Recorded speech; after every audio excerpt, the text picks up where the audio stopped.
Hello YouTube, shintigercurl here, that dude in the straw hat, bringing you yet another Yu-Gi-Oh deck profile. Now, I originally wasn't going to do one, I was just going to settle with uploading another part of my countdown to Pirate Warriors 3 Let's Play, but I looked on my Salvation launcher, and of course, they've updated again. I love Salvation for that.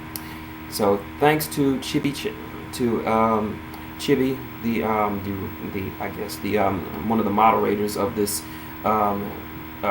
program, as well as Yu-Gi-Oh Hack, or Yugioh Hack 47, I believe his name is, for doing the programming for these cards, so we can have them. So if you want to play with these cards, download the Salvation program. It's free. It uploads pretty much. It updates and uploads pretty much every time you open it, so you have no excuse to get it. I'm not saying that Dev Pro and Yu-Gi-Oh Pro are bad. This is just better. So anyway. We have a new introduction to a completely new deck archetype. This has pretty much been a trend lately in the last couple of years for U.S. releases of packs, where they introduce a whole new deck archetype for the TCG. Last year we had two major deck archetypes come out that changed the game: the Burning Abyss monsters and the Ultra Athletes, or UAs as they're called. Both see a lot of play. Both have pretty much changed the game as far as how you play with milling, as far as the Burning Abyss monsters go, and with warriors as far as the Ultra Athletes go. So with this new deck archetype, well, if you couldn't tell from the video, these are kaijus.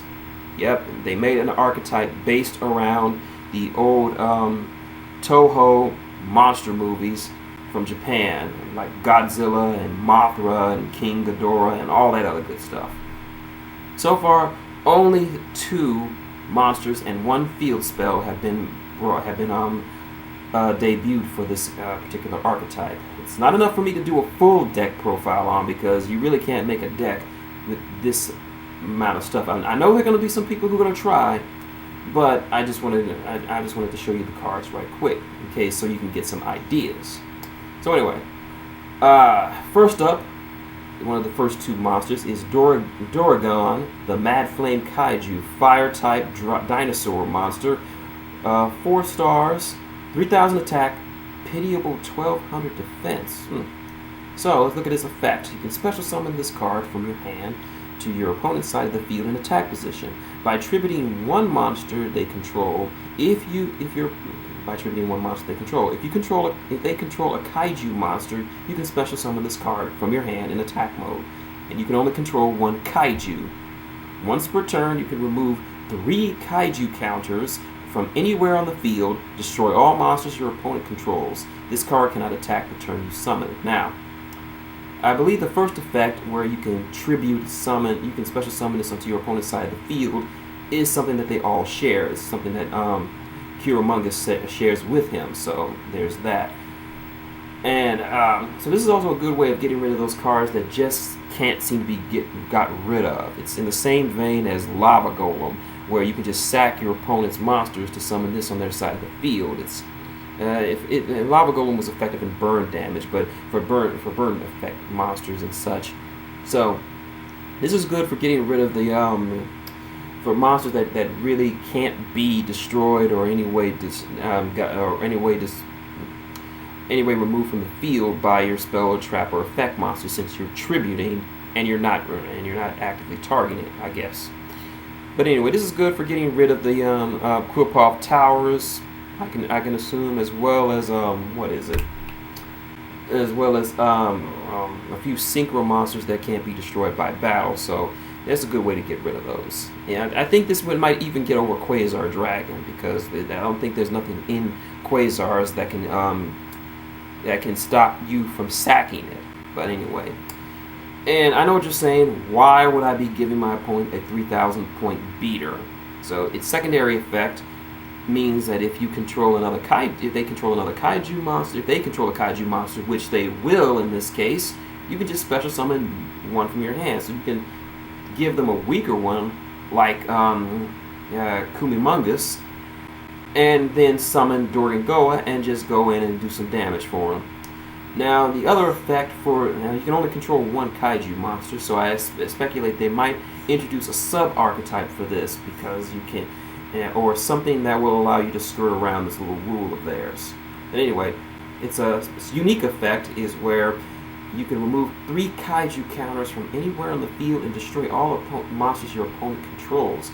Good for clearing out the field, better for getting rid of that kaiju monster that you gave them. You don't want them swinging into you. But on the downside, you can't attack that turn. I think the trade-off is good enough, or else this card would have been mad broken just to wipe out your opponent's field so easily. And why do I say easily? We'll get to that when we get to the field spell. Second one is Kunimungus, the Sticky Thread Kaiju. It is an Earth-type insect monster. 24. Well, wait a minute. We got a little discrepancy here. It's the card says it's 2,400 attack and 2,500 defense, but the actual card data over here says it's 2,500 attack, 2,400 defense. Maybe that's just a sort of a glitch or something. I don't know. So anyway, he shares the same first 2 effects with a Duragon. Special summon to your opponent's side of the field by sacking one of their monsters, and if they control a kaiju, you can just special summon this from the hand. So, let's go for this unique effect. When your opponent normal or special summons a monster or stirs, I love that, stirs, meaning more than one, you can remove 2 kaiju counters from anywhere in the field until the end of the next turn. Those monsters' effects are negated. I think. So yeah, this is a good card in case your opponent decides to get froggy and summon something that could effectively get rid of your shit. So this is like sacking is good for getting rid of BLs. This is also good because if your opponent goes for BLs or Stardust Dragon or something, you can just remove 2 kaiju counters.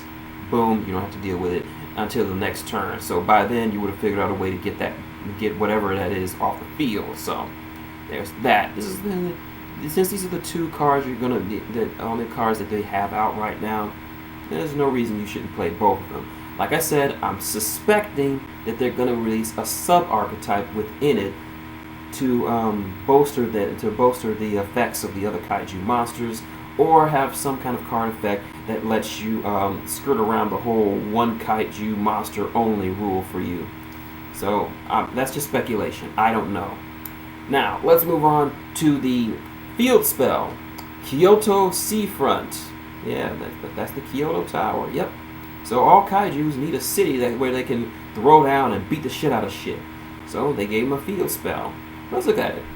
Each time a card is sent from the field to the graveyard, place 1 kaiju counter on this card for each card sent, max 5. Once per turn, while there are 3 or more kaiju counters on this card, you can add a kaiju card monster from your deck to your hand. If this card will be destroyed, you can remove 1 kaiju counter instead of this card instead.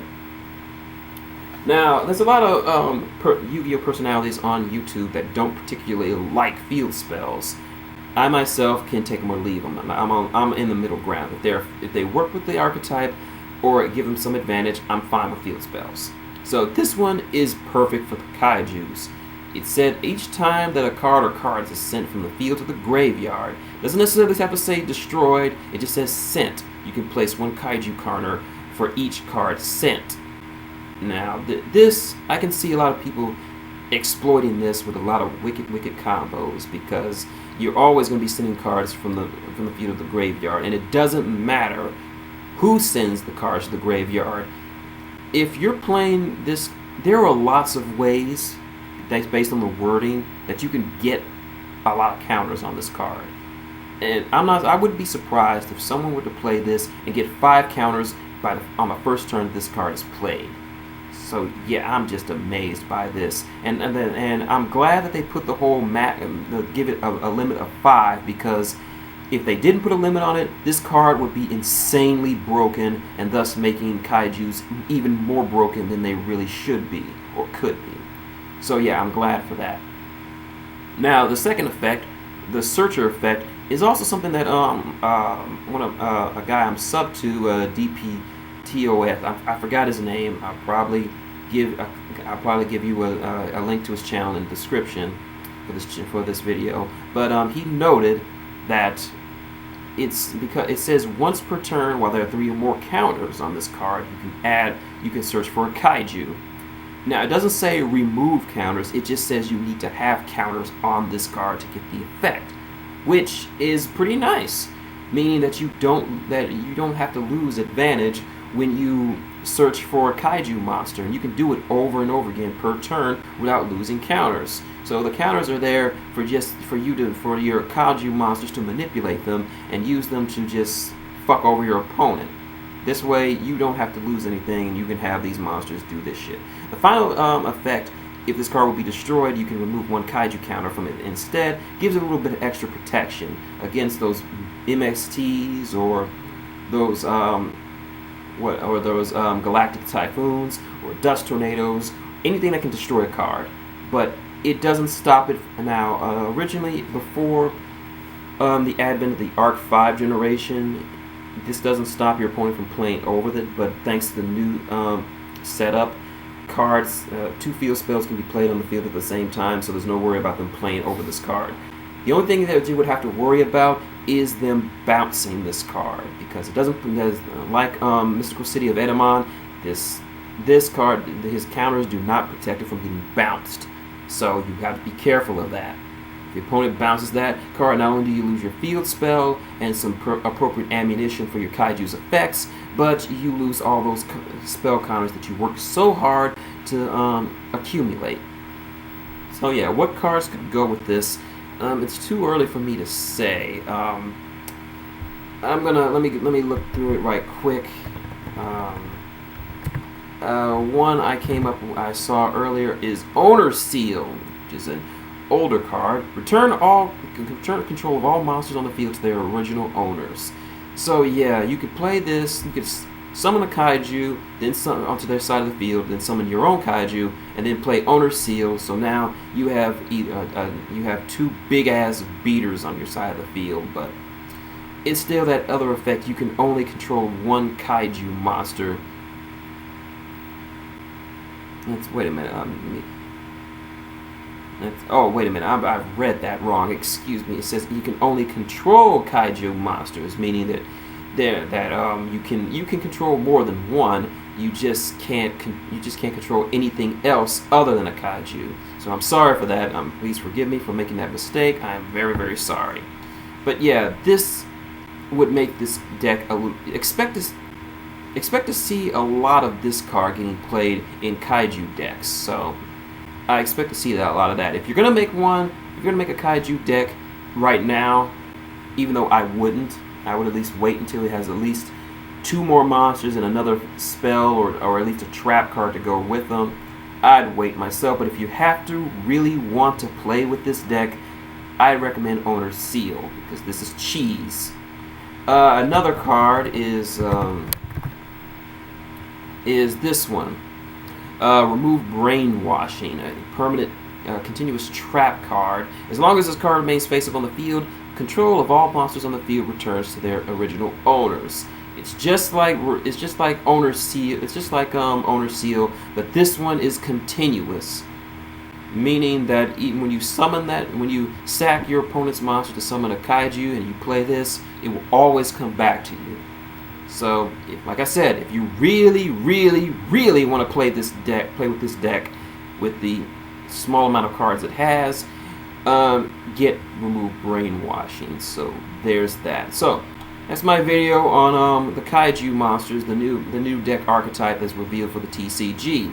I hope this really helps you out. I mean, remember, I'm not an expert on this. This is just helping you get ideas about what to do, and if you want to get ideas for building this kind of deck, of course. So if you really have to build this deck, just follow my advice, but really just wait. Honestly, I just wait. I mean, the deck has potential. I just want to wait for some more support.